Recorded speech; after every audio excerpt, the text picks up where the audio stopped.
Hi hello boss ಟಿವಿಯ ಸಮಸ್ತ ವೀಕ್ಷಕರಿಗೂ ನಮಸ್ಕಾರ. ನಾನು ನಿಮ್ಮ ತೀರ್ಥಸ್ವಾಮಿ ಬಾಬು. ಇದೇ ಮೇ 29ಕ್ಕೆ ಕನ್ನಡದ ವಿಭಿನ್ನ ಕಥಾಂಧರದ ಮೃತ್ಯುದೇವತೆ ಚಿತ್ರ ಬಿಡುಗಡೆಗೆ ಸಿದ್ಧವಾಗಿದೆ. ಸದ್ಯ ನಮ್ಮ ಜೊತೆ ಆ ಚಿತ್ರದ ಬಗ್ಗೆ ಮಾತನಾಡೋದಕ್ಕೆ ಮೃತ್ಯುದೇವತೆ ಚಿತ್ರದ ಬ್ಯೂಟೀಸ್ ಇಬ್ಬರು ನಮ್ಮ ಜೊತೆನೇ ಇದ್ದಾರೆ. ಡಯಾನಾ ಮತ್ತು ಹಿಮಾ ಅವರೇ, welcome. Thank you so much Boss TV.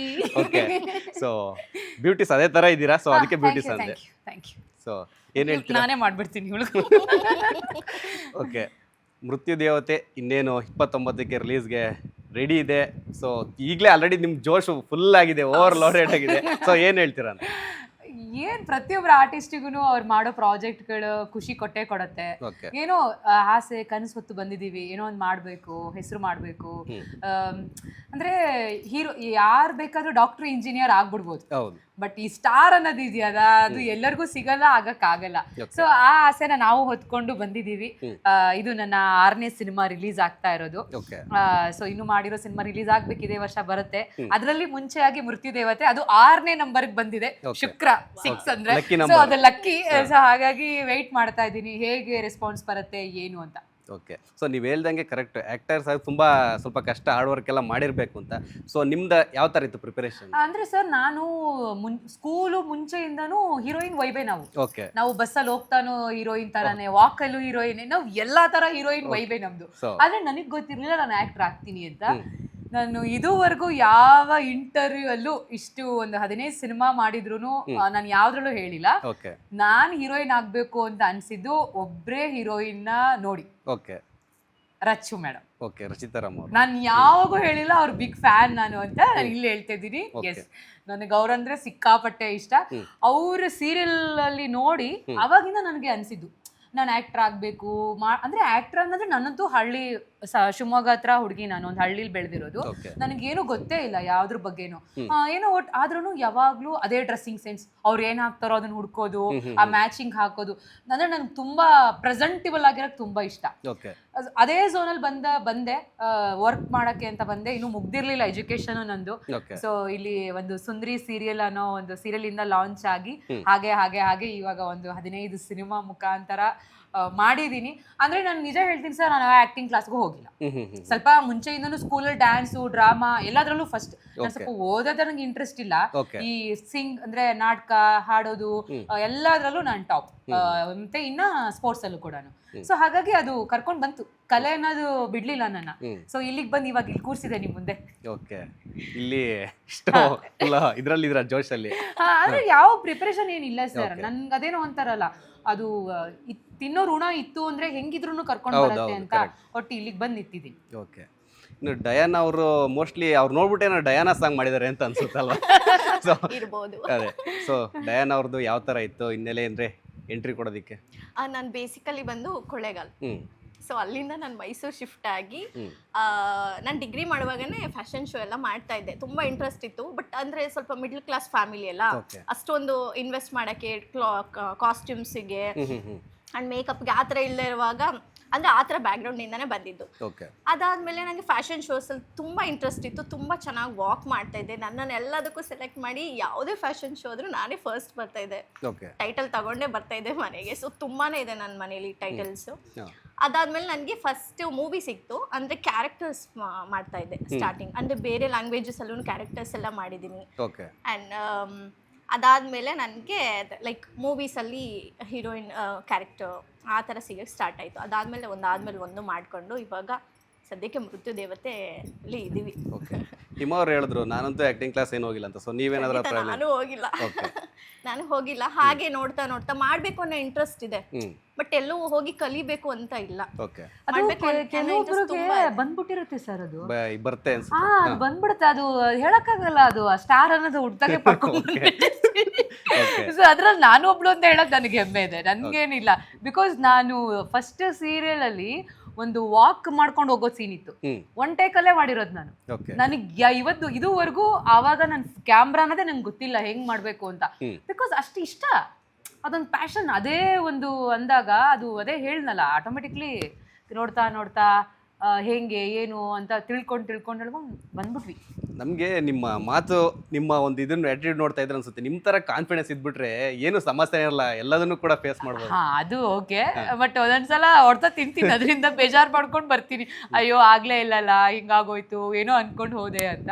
Okay, so but good sir, ಅದು ಅದು ಇರ್ಬೇಕು, ಅದು ಎಲ್ಲರ ಹತ್ರ. ಖಂಡಿತ ಆ ಒಂದು ಕಾನ್ಫಿಡೆನ್ಸ್ ಆ ಒಂದು ಹಾ, ನಾನು ತುಂಬಾ ಬೇರೆಯವ್ರಿಗೂ ಮೋಟಿವೇಶನ್ ಮಾಡ್ತೀನಿ. ಹ್ಮ್ ಅದನ್ನು ಯಾರಾದ್ರೂ ಇದ್ರೆ ಆ ತರ ಅವ್ರನ್ನ ಆಚೆ ಕರ್ಕೊಂಬರೋ ಕೆಲಸದಲ್ಲೂ ನಾವು ಎಕ್ಸ್ಪರ್ಟ್ ಸ್ವಲ್ಪ. ಓಕೆ ಓಕೆ, ಇನ್ನು ಮೃತ್ಯುದೇವತೆ ರೆಡಿ ಇದೆ. ಸೊ ಯಾವ ಥರ ಅಲ್ಲಿ ಅವಕಾಶ ಯಾವ ಥರ ಸಿಕ್ತು ಒಟ್ಟಾರೆ ಮೃತ್ಯುದೇವತೆ ಬಗ್ಗೆ ಹೇಳೋದಾದ್ರೆ? ಇದು ಮೂವೀಸ್ ಎಲ್ಲ ಅದೇ ಬ್ಯಾಕ್ ಟು ಬ್ಯಾಕ್ ಮಾಡ್ತಾ ಇದ್ವಿ ಸರ್. ರಿಲೀಸ್ ಆಯ್ತು ಈ ವರ್ಷನೇ ಆಗ್ಲೇ 2 ಪ್ರಾಜೆಕ್ಟ್ ರಿಲೀಸ್ ಆಯ್ತು ನಂದು, ಇದು 3ನೇದು. ಸೊ ವೆಯ್ಟ್ ಮಾಡ್ತಿದ್ದೆ, ಒಂದಾದ್ಮೇಲೆ ಒಂದು ಹುಡುಕ್ತಾನೆ ಇರ್ತೀವಲ್ಲ, ಆಕ್ಟರ್ ಆದವರು ಹೋಗ್ತಾ ಇರ್ತೀವಿ ಆಡಿಷನ್ಗೆ, ಕಾಸ್ಟಿಂಗ್ ಅವ್ರ ಕಾಲ್ ಬರುತ್ತೆ. ಸೊ ನನಗೆ ನಮ್ಮ ಶಿವಮೊಗ್ಗದಿಂದ ಸಂದೀಪ್ ಅಂತ ಕಾಸ್ಟಿಂಗ್ ಡೈರೆಕ್ಟರ್ ಅವರು ತುಂಬಾ ಮುಂಚೆಯಿಂದನೂ ಗೊತ್ತಿರೋದು. ಅವ್ರು ನನಗೆ ಈ ತರ ಮೂವಿ ಇದೆ ಹೋಗು ಹಿಮ, ನೋಡ್ತಾ ಇದೆಯಲ್ಲ ಹೇಗು ಅಂತ ಅಂದ್ರು. ಸೊ ಹೋಗಿದ್ದಾಯ್ತು, ನೋಡಿದೆ. ಅಂದ್ರೆ ನಂಗೆ ಪಾತ್ರ ಬೇರೆ ಅಂತ ಹೇಳಿದ್ರು, ಇಲ್ಲ ನಾನು ಈ ತರ ಪಾತ್ರಕ್ಕೆ ಇಷ್ಟ ಅಂತ ಅಂದಾಗ ಅವ್ರಿಗೂ ಇಷ್ಟು ಮಾತಾಡಿದ್ಮೇಲೆ ನಮ್ಗೆ ಅದೇ ಬೇಕಾಗಿರೋದು ಅಂತ ಹೇಳಿ, ಸೊ ನಮ್ಮ ದೇವು ಸರ್ ಆಗಿರ್ಬೋದು, ನಮ್ಮ ನವೀನ್ ಸರ್ ಅವ್ರು ನನಗೆ ಅವಕಾಶ ಕೊಟ್ಟರು. ಸೊ ಅವ್ರ ಅವಕಾಶ ಕೊಟ್ಟಿದ್ದಕ್ಕೆ ನಾವು ಇವತ್ತು ಇಲ್ಲಿದ್ದೀವಿ. ವರ್ಷಿತಾ ಪ್ರೊಡಕ್ಷನ್ ಇಂದ ನಾವು ಈಗ ಮತ್ತೆ ಹೊಸ ಒಂದು ಮೂವಿ ಮುಖಾಂತರ ಹೊಸ ಝೋನರಲ್ಲಿ ಲಾಂಚ್ ಆಗ್ತಾ ಇದ್ದೀನಿ ಅಂತ ಹೇಳಕ್ ಇಷ್ಟಪಡ್ತೀನಿ. ಡಯನ್ ಅವರಿಗೆ ನನಗೂ ಕೂಡ ಸಂದೀಪನೇ ರೆಫರ್ ಮಾಡಿದ್ದು casting, and but Devu sir ನನ್ನ ಸೆಲೆಕ್ಟ್ ಮಾಡಿದ್ದು. ಆ್ಯಂಡ್ ಬಿಂಗೋದಲ್ಲಿ ಒಂದೊಂದು ಆ್ಯಕ್ಟಿಂಗ್ ನೋಡಿದ್ರು ಮುಂಚೆನೆ, ಅವ್ರದ್ದೇನೆ ಪ್ರೊಡಕ್ಷನ್ ಎಲ್ಲ ಇದ್ದಿದ್ದು. ಸೊ ಅದು ನೋಡಿ ಓಕೆ ಅಂತ ಸೆಲೆಕ್ಟ್ ಮಾಡಿದ್ರು. ಸೊ ಅದಾದಮೇಲೆ ಅವ್ರೆ ಡಯನ್ ಅವ್ರು ಇದೇ ಥರ ಅಂದರೆ ಸಿಂಪಲ್, ಸ್ವಲ್ಪ ಸ್ವಲ್ಪ ಮಾತು, ಸೈಲೆಂಟು? ಅಲ್ಲ, ನಾವು ಸಿಕ್ಕೇ ಇಲ್ಲ. ಓಕೆ, ಇಲ್ಲಿ ಜಾಸ್ತಿ ಅಂದ್ರೆ ಬಾಂಡಿಂಗ್ ನಮ್ದು ಹಂಗೆ, ನಾವು ಅಯ್ಯೋ ಅವಳು ಹೀರೋಯಿನ್ ನಾನು ಹೀರೋ ಆ ಥರ ಏನಿಲ್ಲ, ನಮಗೆ ಮುಂಚೆಯಿಂದ ಗೊತ್ತಿರೋ ಥರ. ಎಕ್ಸ್ಪೆಷಲಿ ನನ್ನ ಕ್ಯಾರೆಕ್ಟರ್ ಅಂತೂ ಅದೇ ಪರಿಚಯ ಇಲ್ಲ ಅಂದ್ರೂ ಒಂದು 1 hour ಬಿಟ್ರೆ ಅವ್ರು ನಂಗೆ 15 ವರ್ಷದಿಂದ ಗೊತ್ತಿರೋರ್ ಥರ. ಓಕೆ, ನನ್ನ ಬಿಲ್ಡಪ್ಪೇ ಆ ಥರ ಇರುತ್ತೆ, ಗೊತ್ತಾಗ್ತಿದೆ ನಾನು. ಸೊ ಆ ಥರ ನಾನು ಯಾರನ್ನೇ ಆದ್ರೂ ಪರಿಚಯ ಮಾಡ್ಕೊಂಡು ಮಾತಾಡ್ಸ್ಬಿಡ್ತೀನಿ. ಓಕೆ, ಸೊ ನಂಗೆ ಡಯಾನಾಗ್ ಮಾತಾಡ್ಸಾಗಲ್ಲ ಅವರು. ಆಮೇಲೆ ಬರೀ ಒಂದ್ ಕಡೆಯಿಂದ ಆ ಥರ ಇದ್ರೆ ಆಗಲ್ಲ, ಹೌದು, ಆ ಕಡೆಯಿಂದನೂ ಅದೇ ತರ ಮಾತಾಡಿದ್ರೆ ನಮಗೂ ಅದು ಬಾಂಡಿಂಗ್ ಆಗುತ್ತೆ. ಈಗ ನಾನ್ ಮಾತ್ರ ಮಾತಾಡಿ ಅವ್ರು ಮಾತ್ರ ಎಷ್ಟು ಹೇಳ್ಬೇಕು, ಹಾ ಓಕೆ ಬಾಯ್ ಅಂದ್ರೆ ಹಾ ಬಾಯ್ ಹಂಗೆ ಹೋಗು ಅಂತ ಹೇಳ್ಬೋದು. ಸೊ ಅವರು ಹಂಗೆ ರೆಸ್ಪಾನ್ಸ್ ಇತ್ತು. ಸಾರಿಕಾ ಆಗ್ಲಿ ಆ ತರ ಇತ್ತು. ಅದೆಲ್ಲ ಹೋಯ್ತು ಸರ್ ಅವಾಗ. ಹುಡುಗಿ ಅಂದ್ರೆ ಆಗಲ್ಲ, ಅದೆಲ್ಲ ಇಲ್ಲ. ಇವಾಗ ಎಲ್ಲಾ ಮೆಚೂರ್ ಆಗಿದೀವಿ, ಒಬ್ರಿಗೊಬ್ರು ಸಪೋರ್ಟ್ ಮಾಡ್ತೀವಿ, ಇದ್ ಹಾಕೊಳ್ಳೆ ಚೆನ್ನಾಗ್ ಕಾಣತ್ತೆ ಅಂತೀವಿ.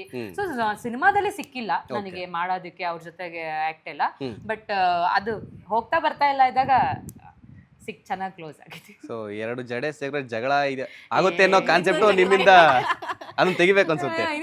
ಈಗ ಇಲ್ಲ ಸರ್, ಆ ತರ ಎಲ್ಲ ಹೋಯ್ತು ಈಗ. ಹಾಗಾಗಿ ಅವಳು ಹಿಂಗೇನೆ ಜಾಲಿ ಆಗಿದ್ದಾಳೆ, ಚೆನ್ನಾಗಿ ಮಾತಾಡ್ತಾಳೆ, ಏನೇನು ರೆಸ್ಪಾನ್ಸ್ ಮಾಡ್ತಾಳೆ, ಬೇಗ ಕೇರಿಂಗ್ ಇದ್ದಾಳೆ ತುಂಬಾ. ಓಕೆ, ಸಿಕ್ಕಾಪಟ್ಟೆ ಕೇರಿಂಗ್ಗಳು. ಅಂದ್ರೆ ಒಟ್ಟಿಗೆ ಸ್ಕ್ರೀನ್ ಅಲ್ಲಿ ಮಾಡಕ್ಕಾಗಿಲ್ಲ ಅಂತ ಕೊಡ್ರೆ ಶೂಟಿಂಗ್ ಸೆಟಲ್ ಆಗಿರ್ಬೋದು. ಸೊ ಅಲ್ಲೇನೋ ತಲೆ ಹರಟೆ ಮನೆ ಎಂಟರ್ಟೈನ್ಮೆಂಟ್ ಎಲ್ಲ ಇತ್ತ? ಅಲ್ಲಿ ಸ್ವಲ್ಪ ಬಟ್ ನಾವು ಒಟ್ಟಿಗೆ ಆಕ್ಟಿಂಗ್ ಮಾಡಿಲ್ಲ. ಓಕೆ, ಅದೇ ಅವ್ರ ಅದೇ ಸಿಕ್ಕಿದೆ. ಸೊ ಅದು ಹಿಂಗಿಂಗ್ ಸಿಕ್ಕಾಗೆಲ್ಲ ಗುಸು ಅವೆಲ್ಲ ಚೆನ್ನಾಗಿ ಮಾಡ್ತೀವಿ. ಸೊ ಅದೆಲ್ಲ ಇದೇ ಇರುತ್ತೆ, ಚೆನ್ನಾಗಿ ಮಾಡ್ತೀವಿ. ಸೊ ಅಲ್ಲಿ ಅದೇ ಶೂಟಿಂಗ್ ಸೆಟ್ ಅಲ್ಲಿ ಯಾವ ತರ ಏನಾದ್ರು ಏನೋ ಬೇರೆ ಎಂಟರ್ಟೈನ್ಮೆಂಟ್ ಮಾಡೋದಾಗಿರ್ಬೋದು, ಕಾಲೇಜಾಗಿರ್ಬೋದು, ಅಲ್ಲ ಬೇರೆಯವ್ರಿಗೆ ಅದನ್ನ ನಮ್ಗೆ ಇಲ್ಲ, ನೀವು ಮಾಡಿರ್ತೀರ ಗೊತ್ತಾ? ನಾನು ಯಾರಿಗೂ ಬಿಟ್ಟಿಲ್ಲ, ಓಕೆ, ಯಾವೊಬ್ರಿಗೂ ಬಿಟ್ಟಿಲ್ಲ ನಾನು. ಎಲ್ಲರೂ ಹೋಗವ ಸುಮ್ಮನೆ ಆ ಕಡೆಗೆ ಹಂಗಲ್ಲ ಸರ್ ಅಂತ ಆ ಥರ. ಸೊ ನಾನು ಎಲ್ಲರಿಗೂ ಕಾಲು ಹೇಳ್ಕೊಂಡು ಎಂಜಾಯ್ ಮಾಡ್ಕೊಂಡು ಶೂಟಿಂಗ್ ಮುಗಿಸ್ಬಿಟ್ಟಿದ್ದೀನಿ. ಓಕೆ, ಇದರಲ್ಲಿ ಒಂದು ಅಂದರೆ ಟ್ರೇಲರ್ ನೋಡಿದ್ರೆ ಗೊತ್ತಾಗುತ್ತೆ, ಒಂದು ಸೈಡು ಅಂದರೆ ಒಂದು ಹೆಣ್ಮಗಳು ನೋವನ್ನು ಕಷ್ಟನ ಅನುಭವಿಸಿರೋ ಒಂದು ಪಾತ್ರ ಆದರೆ, ಇನ್ನೊಂದು ಕಡೆ ಅದನ್ನು ವಿರೋಧ ಮಾಡಿ ಸ್ಟ್ರಾಂಗಾಗಿ ನಿಲ್ಲೋ ಕ್ಯಾರೆಕ್ಟರ್ ಕೂಡ. ಸೊ ಇದು ಎಷ್ಟು ಚಾಲೆಂಜಸ್ ಆಗಿತ್ತು ಅಂತ? ಹಾಂ, ಅಂದರೆ ಬಿಕಾಸ್ ನಾನು ಈಗ ಸೀನ್ಗಳನ್ನ ಶಾರ್ಟ್ಗಳನ್ನ ಮಾಡಿಬಿಡ್ತೀವಿ, ಬಟ್ ಕೆಲವು ಶಾರ್ಟ್ಗಳು ಕಂಫರ್ಟಬಲ್ ಆಗಿ ಮಾಡೋ ಅವ್ರು ನಮಗೆ ಮಾಡಿಕೊಟ್ರು, ಬಟ್ ಅದು ಸ್ವಲ್ಪ ಕಷ್ಟನೇ. ಬಿಕಾಸ್ ಆ ಮಳೆಯಲ್ಲಿ ಆ ಕಾಡಲ್ಲಿ ಅದೆಲ್ಲ ಮಾಡಬೇಕು. ಸಮ್ ಹಾಫ್ ಕ್ಲಾತ್ ಇರುತ್ತೆ. ಎಲ್ಲಿ ಶೂಟಿಂಗ್ ಆಗಿದೆ? ಇದು ಬನ್ನೇರ್ಘಟ್ಟ ಅಲ್ಲಿ ಆಗಿದ್ದು ನಂದು. ಸೊ ನಾನು ಅಷ್ಟೇ ನಂದು ಇದ್ದಿದ್ದು ಬನ್ನೇರ್ಘಟ್ಟ ಕಾಡಲ್ಲಿ ಇದ್ದಿದ್ದು. ಇನ್ನು ಬೇರೆ ತುಂಬಾ ಫಾರೆಸ್ಟ್ ಎಲ್ಲ ನಂದಿಲ್ಲ. ಸಾರಿಕಾ ಅವ್ರದ್ದು ಜಾಸ್ತಿ ಇರೋದು. ಇವ್ರದ್ದು ಆಯ್ತಾ ನಿಮ್ದು? ನಂದು ಬ್ಯಾಂಗ್ಳೂರ್ ಆಲ್ಮೋಸ್ಟ್. ಸಾರಿಕಾ ಅವ್ರದ್ದು ಜಾಸ್ತಿ ಕಾಡು ರುಚಿ ನೋಡಿರೋದು ಅವರೇ ನಮ್ಗಿಂತ. ಸೊ ಹಾಗಾಗಿ ನೀವು ಬೈ ಬರ್ತಾ ನೋಡಿರ್ತೀರಿ ಬಿಡಿ ಮಲ್ನಾಡು ಅಂದ್ರೆ. ನನ್ಗೆ ಅದೇನೇ ಹೇಳಿ, ನನ್ಗೆ ಅವ್ರು ಬಿಫೋರ್ ಕೇಳಿದ್ರು ಭಯನ ನಿಮ್ಗೆ ದೆವ್ವ ಹಾವು ಇಲ್ಲ ಸರ್, ಇದು ಏನು ಜಿರ್ಲೆ ಹುಡುಗಿರು ಜಿರ್ಲೆ ಅಂದ್ರೆ ಭಯ ಇಲ್ಲ, ನಾನು ಹಿಂಗ್ ಹಿಡ್ಬಿಟ್ಟು ಹಿಂಗೆ ಬಿಸಾಕೋದು. ಓಕೆ. ಆ ಹಾವು ಬಂದ್ರೆ ಹೋಯ್ತು ಬಿಡು ಅಂತ. ಸೊ ಅದೆಲ್ಲ ಭಯ ಇಲ್ಲ ನಮ್ಗೆ, ದಿನ ಅವುಗಳ ಜೊತೆನೆ ಓಡಾಡಿ ಓಕೆ. ಸೊ ಚಾಲೆಂಜಿಂಗ್ ಇತ್ತು. ಈ ಬಿಫೋರ್ ಮಾಡಿರೋ ಪಾತ್ರಗಳಿಗಿಂತ ಮೃತ್ಯುದೇವತೆಯಲ್ಲಿ ನಾನು ಸೌಮ್ಯ ಅನ್ನೋ ಕ್ಯಾರೆಕ್ಟರ್ ಮಾಡಿ ಸಂಧ್ಯಾ ಸೌಮ್ಯನೇ ಬರ್ತಿದೆ. ಸಂಧ್ಯಾ ಅನ್ನೋ ಕ್ಯಾರೆಕ್ಟರ್ ಸ್ವಲ್ಪ ಚಾಲೆಂಜಿಂಗ್ ಆಗಿತ್ತು. ಮಾಡಿದ್ವಿ ಅಂದ್ರೆ ಅದು ಅನ್ಸುತ್ತೆ ಸರ್, ಕಷ್ಟ ಅಂತ ಅನ್ಸಲ್ಲ, ಮಾಡ್ಬೇಕಪ್ಪ ಇದಕ್ಕೆ, ಅದು ಇದಕ್ಕೆ ಬೇಕು, ಈ ಕ್ಯಾರೆಕ್ಟರ್ಗೆ ಅದು ಮಾಡಿದ್ರೇನೆ ಅದು ತೂಕ ಅಂತ ಅನ್ಸತ್ತೆ ಅವಾಗ ಮಾಡುವಾಗ. ಅವಾಗ ಅಲ್ಲಿ ಚುಚ್ತು, ಇಲ್ಲಿ ಚಳಿ ಆಯ್ತು, ಅಯ್ಯೋ ಹಂಗ ಅನ್ಸಲ್ಲ. ಕರೆಕ್ಟ್. ಅದು ಕೊಡತ್ತೆ, ಆ ಜೋಶ್ ಕೊಡತ್ತೆ, ಪಾತ್ರಗಳೇ ಹಂಗೆ. ಓಕೆ. ಲೇಟೆಸ್ಟ್ ಹಾಗೂ ಇಂಟ್ರೆಸ್ಟಿಂಗ್ ಸುದ್ದಿಗಳಿಗಾಗಿ ಬಾಸ್ ಟಿವಿ ಕನ್ನಡ ಚಾನೆಲ್ನ ಸಬ್ಸ್ಕ್ರೈಬ್ ಮಾಡಿ, ಹಾಗೆಯೇ ಬೆಲ್ ಐಕಾನ್ ಪ್ರೆಸ್ ಮಾಡಿ. ಇದರ ಜೊತೆಗೆ ಫೇಸ್ಬುಕ್, ಇನ್ಸ್ಟಾಗ್ರಾಮ್, ಎಕ್ಸ್ ನಲ್ಲೂ ಮಿಸ್ ಮಾಡದೆ ಫಾಲೋ ಮಾಡಿ.